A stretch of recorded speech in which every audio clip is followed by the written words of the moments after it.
ওং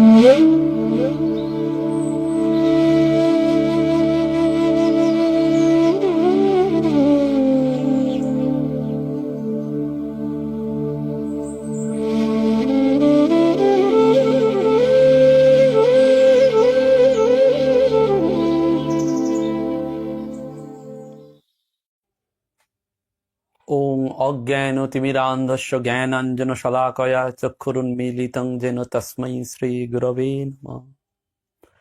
পরিত্রাণায় সাধূনাং বিনাশায় চ দুষ্কৃতং ধর্মসংস্থাপনার্থায় সম্ভবামি যুগে যুগে। যখনই এই পৃথিবীতে ধর্মের গ্লানি হয়েছে, অধর্মের উত্থান হয়েছে, তখনই যুগে যুগে ভগবান এসছেন। এবং সেই ভগবানই এক ভগবান বিভিন্ন নাম বিভিন্ন রূপে অবতরণ করেছেন।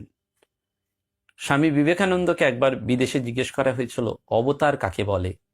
স্বামীজি এক কথায় উত্তর দিয়েছিলেন, অবতার হচ্ছেন কপাল মোচন, অর্থাৎ যিনি কপালের লিখন কেটে দিতে পারেন।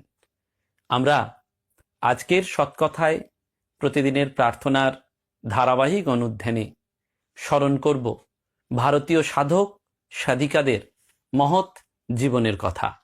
এবং সেই রকমই এক মহৎ সন্ত রামনাথ কৃষ্ণমূর্তি, তিনি পরবর্তীকালে সন্ত হন, তার পুণ্য জীবনের কথাই আমরা স্মরণ করব।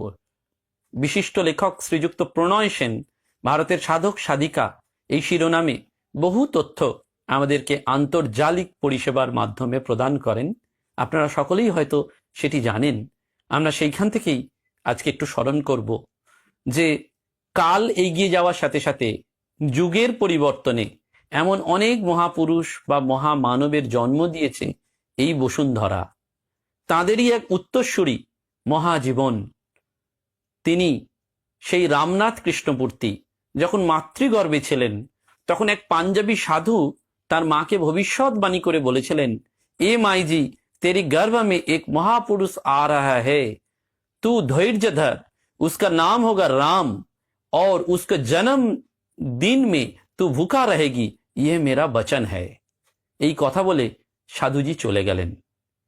তো এই রামের পিতামাতা কঠিন চিন্তান্বিত হয়ে পড়লেন। সাধুরা যখন কিছু বলেন তখন সাধারণত সংসারী মানুষ সেই সাধুদের যে বলা বাক্য বুঝতে পারেন না। কারণটা একটাই, সাধু যে মন যে স্তর থেকে বলেন, সাধারণ সংসারী মানুষের মন বা মনের সেই স্তর বিন্যাসটা নেই বা মানসিক গঠন সেই স্তরে যেতে পারে না যে সাধুর বলা বাক্যকে তারা ধরতে পারবেন। সেজন্য সাধুর বলা বাক্যকে খুব গুরুত্ব সহকারে অনুধাবন করতে হয়। তার একটা বাইরের রূপকল্প থাকে, আর অন্তর্জগৎ দিয়ে তারা এমন জিনিস দেখতে পান যেটা পরবর্তীকালে হয়তো ভবিষ্যৎবাণী হিসাবেই আমাদের কাছে ফলে যায়।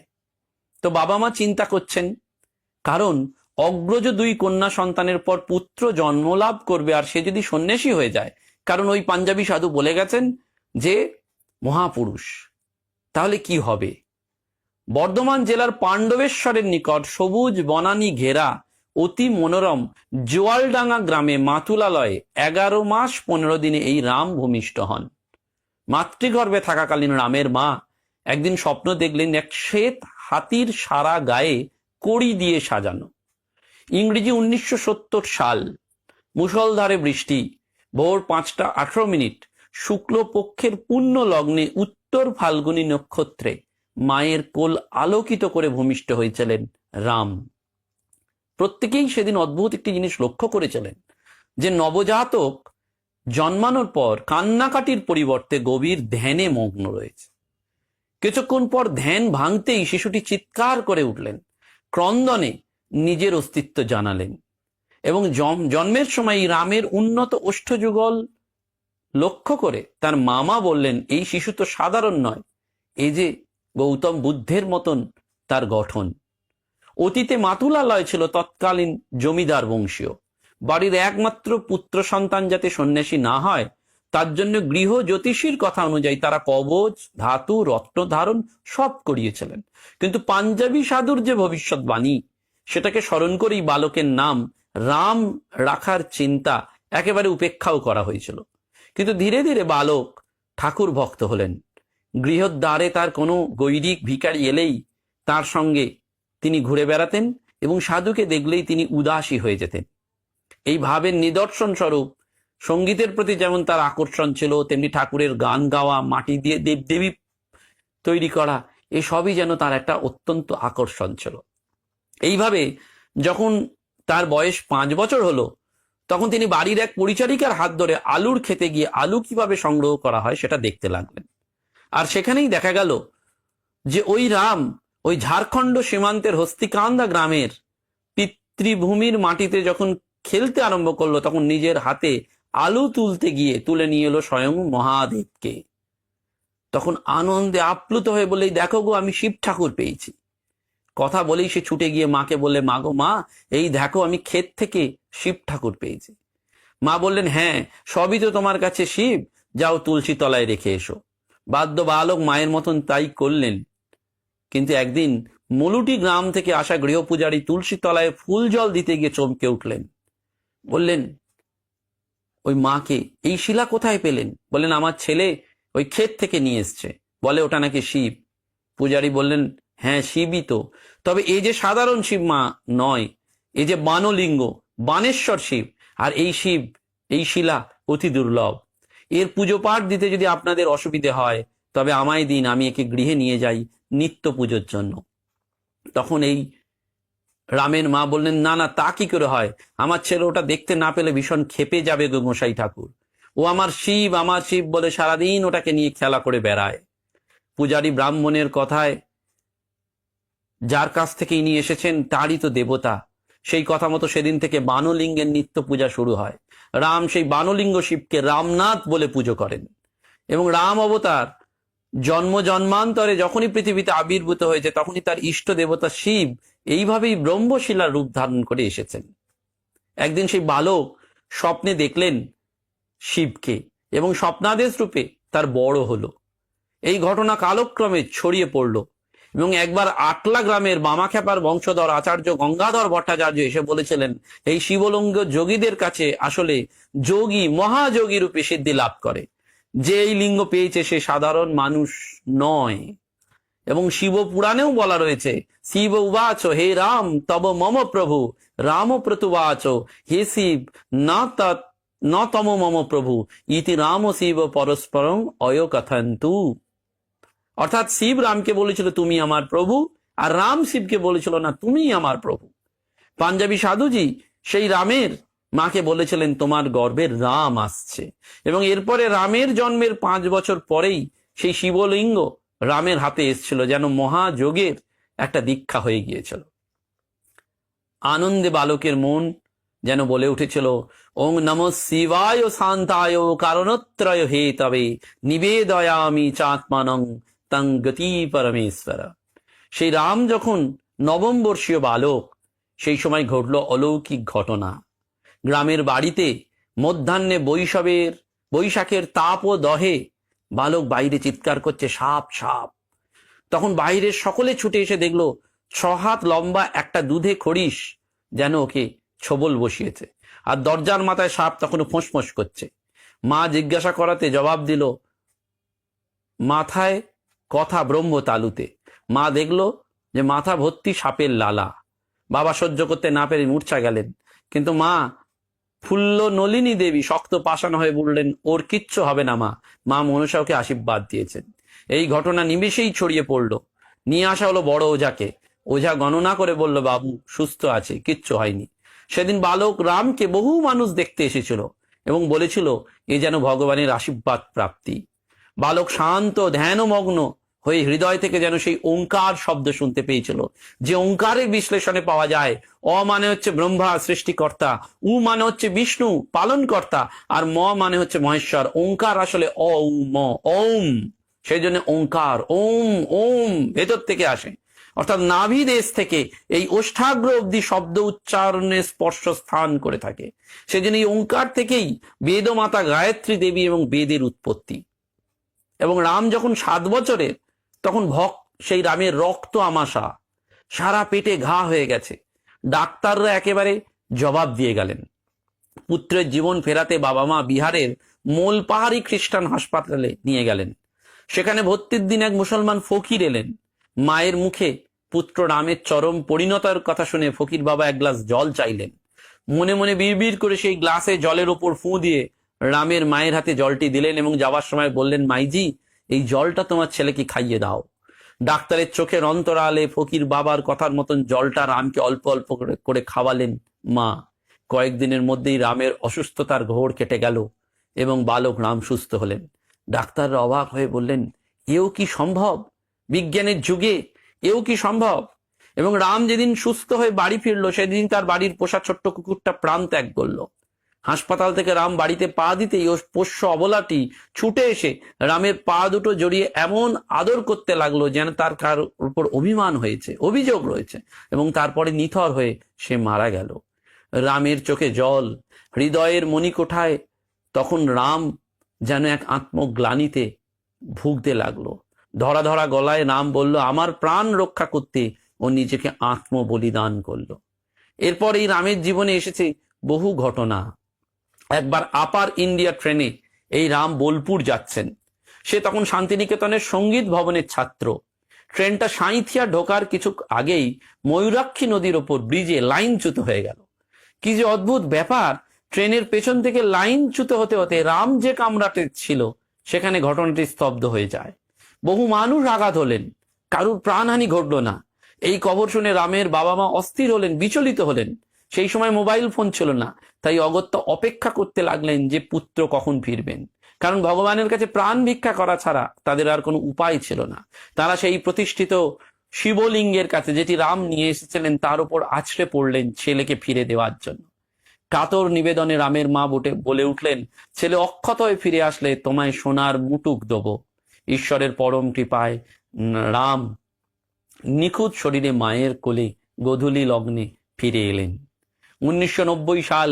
রাম তখন হেমাদপুর কলেজের ছাত্র। একদিন ঝাঁচরা প্রজেক্ট কোয়ার্টারে দিদির বাড়ি যাওয়ার জন্য বাসে চেপেছেন। পকেটে মাত্র 5 টাকা সম্বল, তার মধ্যে 3 টাকাই খরচ হয়ে গেছে। পড়ে আছে ওই বাস ভাড়াটুকু। কিছুক্ষণ বাদেই একজন প্রৌঢ় বাসে উঠে বললেন, আমি বাঁকুড়াবাসী ব্রাহ্মণ, 2 টাকা দিন না, ভাত খাবো। কেউ না দিলে অসহায় ব্রাহ্মণের করুণ আবেদন, 2 টাকা। স্বামীজির সেই চিরন্তন বাণী রামের মনকে ব্যাকুল করে তুলল। জীবে প্রেম করে যেইজন, সেই জন সেবিছে ঈশ্বর। রাম পকেট থেকে শেষ সম্বলটুকু সেই ব্রাহ্মণকে দিলেন এবং 17 বছর বয়সী রামের সামনে তখন পড়ে রয়েছে 13 কিলোমিটার পথ। ঈশ্বরও পরীক্ষা করছেন রামকে, আর্তের সেবায় সে নিজেকে কতটা রিক্ত করতে পারে। 2014 সালে 73 বছর বয়সী রামের পিতা মধুসূদন বাবু মারা যান। রামের পিতৃবিয়োগ ঘটে। গর্ভধারিণী মায়ের ইচ্ছা অনুসারে রাম 21 জন সাধু সন্তকে নিয়ে 2018 ডিসেম্বর মাসে কাশী যান বিশ্বনাথ দর্শনে। সেই সময় বিকাল 5টা পরম মহিমাময় দশাশ্বমেধ ঘাটে রাম স্নান সেরে যেই ওপরে উঠতে থাকেন, তখন এক দীর্ঘাঙ্গী গৈরিক বেশী সন্ন্যাসী বললেন, বাবাজি, আজকে আপনি গঙ্গা আরতি দর্শন করে যাবেন। খানিকটা বাদেই শুরু হলো গঙ্গা আরতি। চতুর্দিকে তখন হাজার হাজার ভক্ত উপচে পড়ছে। কোত্থেকে এই গৈরিক বেশী সাধুজি আরতির ডালা নিয়ে রামের হাতে বললেন, আজ আপনিই সন্ধ্যা আরতি করবেন, এই হচ্ছে বিশ্বনাথের মহা আদেশ। সেদিন বাবা বিশ্বনাথের সঙ্গে রামের যেন যুগ যুগান্তরের সম্পর্ক জনসম্মুখে উন্মোচিত হলো এবং পুরী সম্প্রদায়ের সাধুদের সাথে রামের ঘনিষ্ঠতা বাড়ল। রামের ধার্মিক জ্ঞানে আকৃষ্ট হয়ে সাধুজি তাকে দীক্ষা দেন এবং তখন 15 বর্ষীয় রাম বললেন, না সাধুজি, আমি শৈব। বাবা বিশ্বনাথই আমার ইষ্ট দেবতা, আমি সেই বীজ মন্ত্রে দীক্ষিত হতে চাই। সত্য সত্যিই রাম একদিন মহাযোগী ভোলাগিরির মন্ত্র শিষ্য মহামণ্ডলেশ্বর স্বামী মহাদেবানন্দ গিরির একনিষ্ঠ শিষ্য স্বামী ভাবাত্মানন্দ গিরির নিকট দীক্ষা লাভ করলো। দীক্ষার আগের দিন গুরুজি আশ্রমের এক সাধুকে বলে দিলেন, রামকে একটা ঘর দাও, রাতে রাম এখানে থাকবে আর সঙ্গে কিছু খাবার ব্যবস্থা করো। গুরুজির কথা মতো তাই করা হলো। পরের দিন প্রত্যুষে রাম স্নানাদি সেরে দীক্ষা গ্রহণের জন্য প্রস্তুত হলেন। সেদিনটি ছিল অগ্রহায়ণ মাসের রাস পূর্ণিমা, এক মহামিলনের পুণ্য লগ্ন। ভোলাগিরি যে মন্ত্রে সিদ্ধি লাভ করেছিলেন সেই মন্ত্রে রামও দীক্ষিত হয়ে যেন পূর্ণাত্মা পেল। ধীরে ধীরে রাম বিশুদ্ধ রাম হয়ে উঠল। আর বীজ মন্ত্র তার হলো, গুরু ব্রহ্মা গুরু বিষ্ণু গুরুর দেব মহেশ্বর গুরুরেব পরম ব্রহ্ম তস্मै শ্রী গুরবে নমঃ। ভোলাগিরি মহারাজ ছিলেন খুব উচ্চকোটির সন্ন্যাসী, স্বয়ং শিব, আর রাম হলেন তাঁরই পরম্পরা। ভোলাগিরি নিজে তার আশ্রমে একটি স্থানে মাটি খনন করে ছোট্ট বানলিঙ্গ পেয়েছিলেন। তাকে তিনি গৌরীঙ্কর রূপে পুজো করতেন। তিনি বলতেন, গৌরী শঙ্কর সীতারাম মুখে বলো চারি নাম, গুরু দিল হরকা নাম, খালি জিহ্বার কি কাম। রামের জীবনেও যেন সেই কথা। তিনি বলতেন, এই যুগ মহা জাগরণের যুগ, এই যুগ মহা মিলনের যুগ, এই যুগ মহা মুক্তির যুগ। এবং সেই জন্য ভক্ত সাধকের কাছে সেই ঈশ্বরই তার প্রেমাস্পদ, একমাত্র আপনার জন। দুঃখ কষ্ট শোক বেদনার অগ্নিকুণ্ডে জ্বলে পুড়ে সংসারের মানুষ যখন ত্রাহি করে, তখন সেই মরমিয়া সাধক বলেন, সকল দুয়ার হইতে ফিরিয়া তোমারই দুয়ারে এসেছি, সকলের প্রেমে বিমুখ হইয়া তোমারই ভালোবেসেছি। রাম এই অনেক ছোট বয়স থেকেই ঈশ্বর প্রেমী হয়ে পড়েছিলেন।